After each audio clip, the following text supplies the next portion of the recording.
cause de votre situation de santé. Ah, j'ai dit, ça y est, quand on dit comme ça veut dire que le cercueil est derrière la porte. Et quand je veux savoir moi-même quelle est ma condition de santé, je dis non, on ne peut pas vous dire, on ne peut dire qu'au médecin. Bon. Quand je vais chez le médecin, bon, on m'avait donné une adresse, etc.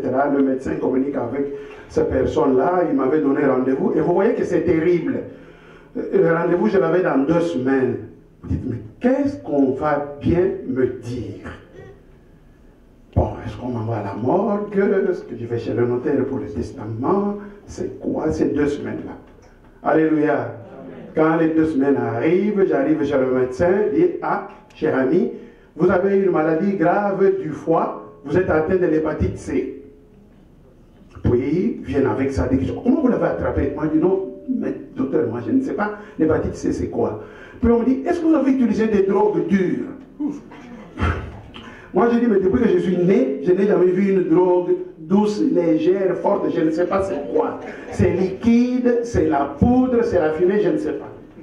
Bon, mais je lui ai aussi dit que je vivais ici, à ce moment-là, ça faisait une dizaine d'années, que j'avais passé des examens d'immigration et tout ça. Mais comment ça se fait? Il dit, monsieur, c'est ça le résultat, la compagnie d'assurance a regardé, à cause de leurs statistiques, vous êtes à risque de mourir, ça ne les tente pas de sortir l'argent pour payer la famille, voilà pourquoi on vous refuse. Bon, mais je vais résumer, je vais vous expliquer pourquoi j'ai fait ce témoignage aujourd'hui, en introduisant la partie des témoignages. C'est parce qu'il s'est passé quelque chose l'année dernière, et Dieu est l'architecte parfait. Ce qu'il a commencé là, il parachève. Bon, la bonne histoire, c'est que ça s'était terminé, comme vous le savez. On m'avait essayé avec un traitement qui agissait à 40%, il n'avait pas agi chez moi. 60%, il n'avait pas agi chez moi. Et le traitement avait des effets secondaires terribles qui me rendaient irritable et tout ça. J'avais des insomnies, etc., etc. Mais quand nous sommes mis à genoux devant le Seigneur, que nous avons secoué le trône de l'Éternel, il a répondu. Et quand il a répondu, j'ai consulté un médecin spécialiste à Saint-Jérôme où je travaillais à l'époque. Le médecin m'avait dit, on va faire, après toutes ces tentatives, parce qu'il dit, docteur, je n'en peux plus. On a essayé, les traitements, ça ne va pas.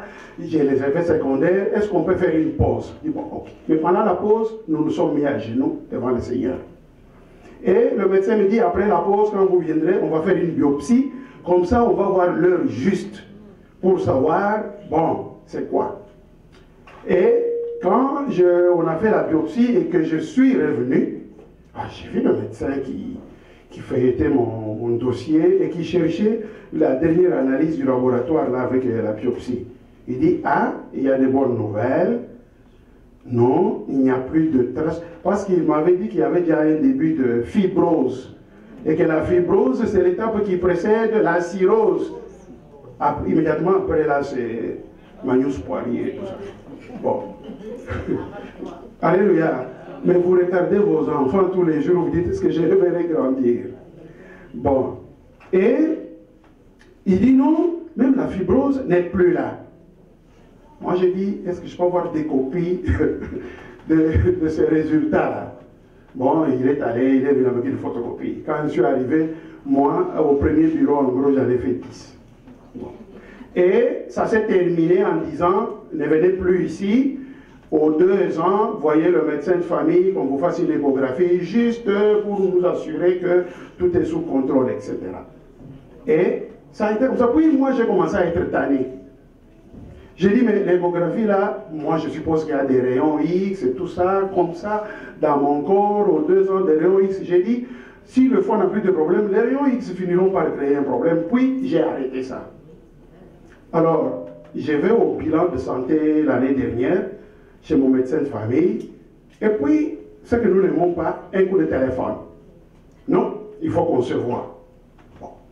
Je demande à la secrétaire, je dis, est-ce que c'est urgent? J'avais un voyage en vue. Est-ce que c'est urgent? Elle dit, non, non, non, non, vous pouvez aller, quand vous revenez, venez le voir.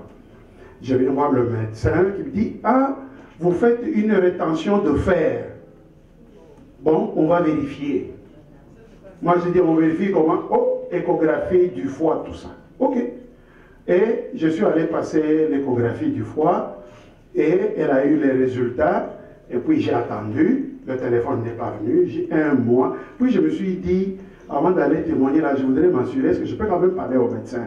J'ai appelé mon médecin pour lui dire, j'avais effectivement passé le test du foie, l'échographie que vous aviez demandé, mais je voulais savoir, est-ce que les résultats vous sont parvenus?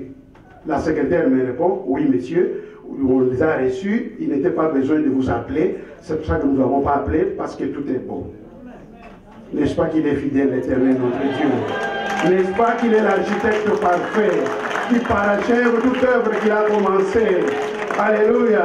Alors, moi, vous savez, l'hépatite C, ça vous affaiblit, etc., ça vous fait vieillir.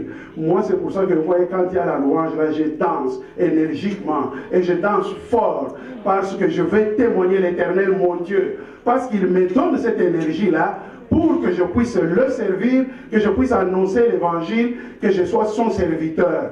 Parce que si je ne danse pas pour lui, j'aurai la tentation de danser ailleurs.